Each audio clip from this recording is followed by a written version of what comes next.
I'm Sarah Nagel. I've spent my career leading research and product development within some of the world's largest brands. And I'm Chad Reynolds. I'm a serial entrepreneur and founder and CEO of Verve. And this is AI Powered by People. Each episode will dive into the latest AI developments and talk to an industry leader to help you better understand and utilize AI. We'll take you inside some of the world's most famous companies and share examples of how AI is improving innovation, consumer engagement, media, and marketing. No matter what industry you work in, we'll help you navigate one of the biggest disruptions to organizations and people today. Hey everybody, happy holidays from the Verve team. So Sarah and I are in LA. It's Christmas Eve. We should probably get back to our families. Yes. I'm imagining. But we wanted to spend a little bit more time to finish up the year with some of our favorite AI agents, or AKA verbs, that we've been launching this year. Yeah. And so we asked a couple of our favorite verbs to retell classic Christmas stories in their words. So we have Chuck Chardonnay, who is a sommelier comic. We have Jenny Z, who we've talked about many times. She's our Gen Z whisperer. And then we have Sam, who is our through hiker. So they each have a different perspective on how they would tell the story. So they're going to be, we won't share yet until we kind of get into it, but they take classic Christmas tales and they share them in their own voice, in their own words. So what is one of your favorite Christmas stories? My favorite Christmas story, now I'm like channeling my kiddo right now because I'm thinking about the Grinch that stole Christmas. He loves that story. He thinks it's super funny. He loves his little funny outfits, and it's just a fun one to read to a little kid. Yeah. How about you? You can't go wrong with Home Alone. Is that really a Christmas story? I mean, it's a movie. It's a great. Yeah, I'll go with that. Yeah, it's a good one. Anything that has You're like Die Hard. Well, yeah, anything that has a Culkin in it. Now, because you have, I know we shared one of your Christmas traditions on a previous episode of Walnut Man. I continue to have nightmares about Walnut Man. But, I mean, what is a favorite tradition that you have at home? Favorite tradition for Christmas would be right after Thanksgiving, the day after Thanksgiving, we go and cut down a tree. And it's just a fun thing that we do as a family. We bring it back to the house, and then I love getting all the Christmas decorations out, and it's just a fun thing to do. We spend the whole day decorating and having fun and listening to Christmas music. And are these store-bought decorations, or I just can imagine in New Hampshire everything's handmade? There are a few handmade. There's my mom at one point, I don't know if anyone else's mom out there does this, but she every once in a while cleans out her basement, and so I'll end up with a package of stuff, and there's a lot of ornaments. They're like, hey, these are things that you made when you were 5. Yeah. So I have all of those on my tree, and my kid thinks it's really fun. So we've got those handmade ones, but then the ones we've been collecting. Actually, when we travel, we try to collect ornaments from different places around the world. I feel like 95% of all sellers on Etsy originate from New Hampshire. Is that a fact? 50% of facts are made up, so there we go. Maybe so. So it's true. Maybe before we get into the story, should we talk about how we built these verbs, or? Yeah. I mean, I think for today we wanted to share how you're creating different personas or different agents that are trying to accomplish different tasks, but then retell the story through their experience, through their life experience. You'll see, how Chuck Chardonnay, he always goes to wine puns. Yeah, but he's a comic. He is. But yeah, I think they're just really interesting takes on the Christmas stories. Classic stories. All right, well, let's get into the first one. So, Sarah, why don't we start out with some comedy? One of my favorite agents. Yeah, so we created Chuck Chardonnay, which is a pretty cool name, as a sommelier stand-up comedian, which you wouldn't think. There's a Venn diagram with those two overlap. But it works. It works. It's magical. It does. It's a blend of sorts for wine. Oh. But yeah, you see what I did there?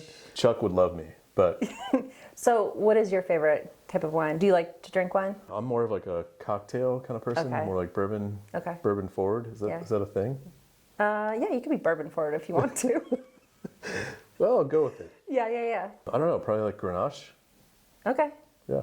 Not like White Zinfandel or box wine or anything like that? No. I try to stay away from that. But Chuck, on the other hand, he tries them all. He's a connoisseur. So this first retelling of The Grinch That Stole Christmas, which is my favorite story.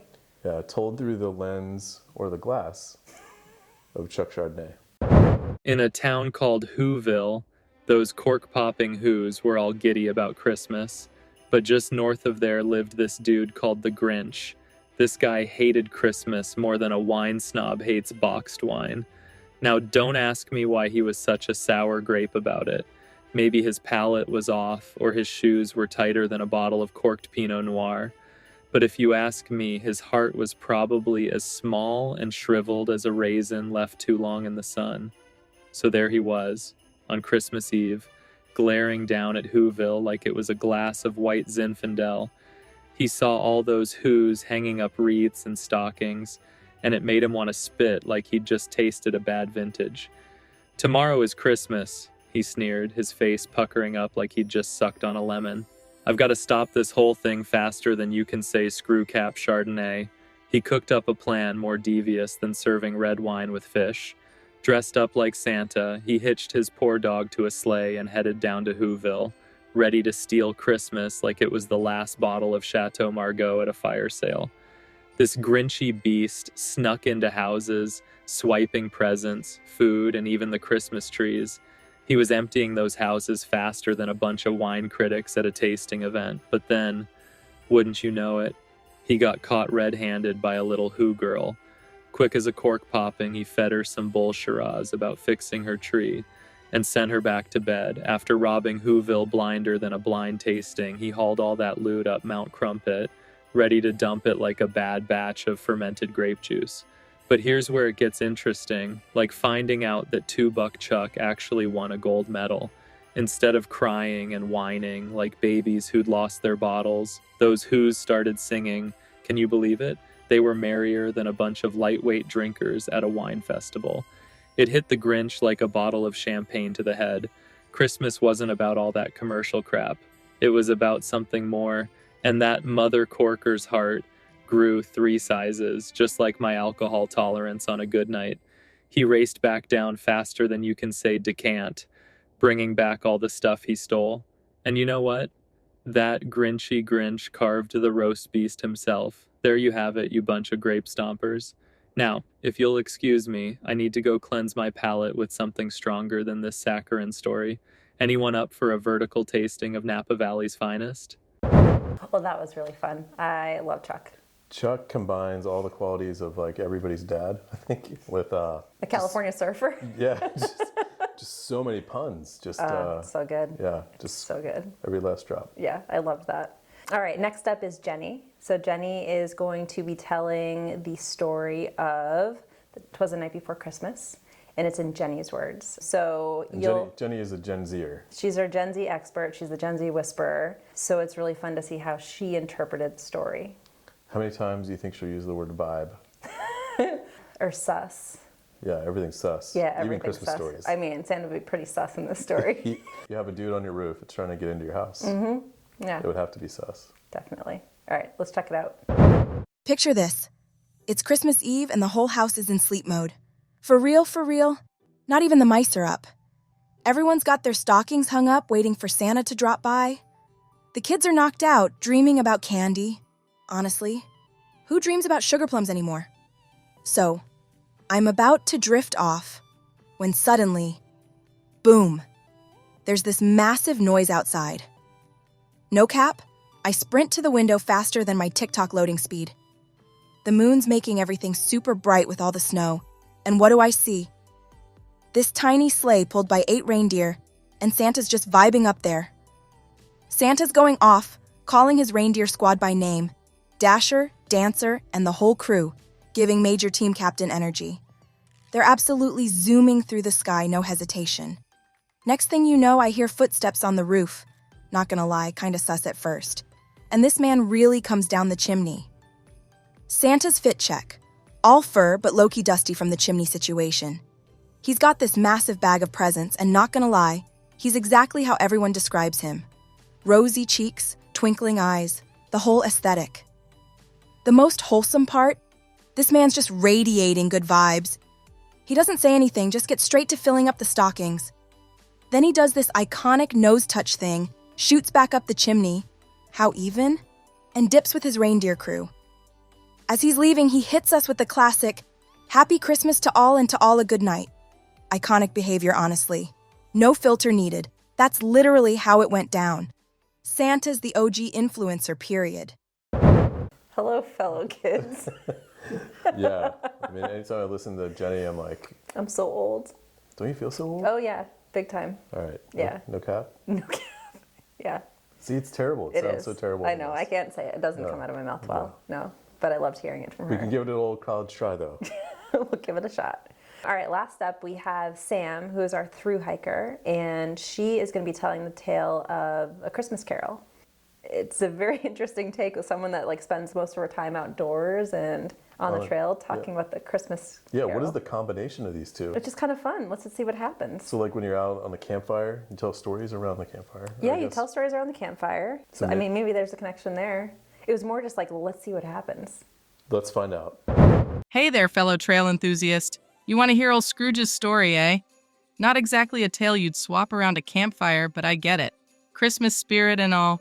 So let me try and spin this yarn in a way that even a seasoned through hiker like myself can appreciate.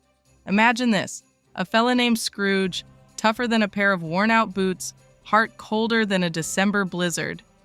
This guy, he's all about the Benjamins, see? No time for kindness, generosity, or that warm, fuzzy feeling folks get around the holidays.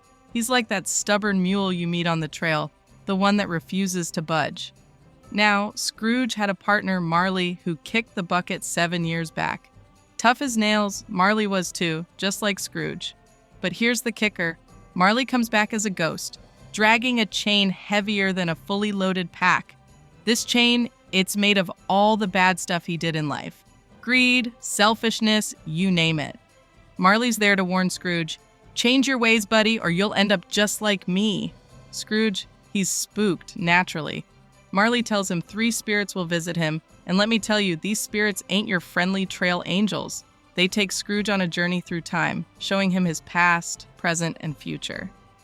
He sees himself as a lonely kid, a young man losing his love because of his obsession with money, and finally, a bitter old man, dead and forgotten. It's a real wake-up call for Scrooge, like getting caught in a flash flood and realizing you need to change course. He sees the error of his ways, the pain he's caused others, and the emptiness of his own life. By the end of it, he's a changed man, embracing the spirit of Christmas and spreading generosity like wildfire. So there you have it, the story of Scrooge, a man who went from being a grumpy old miser to a beacon of Christmas cheer. It's a reminder that even the toughest of us can change, open our hearts, and find joy in giving. Kind of like sharing a warm meal with a fellow hiker on a cold night, you know? It's the little acts of kindness that make all the difference. Well, not as funny as the others, but I think it was definitely still... No. Hiking isn't funny. No. Hiking is serious business. This is serious business. I thought it was fun, though. It was like, I like to see how she was weaving in, you know... Tiny Tim on the trails?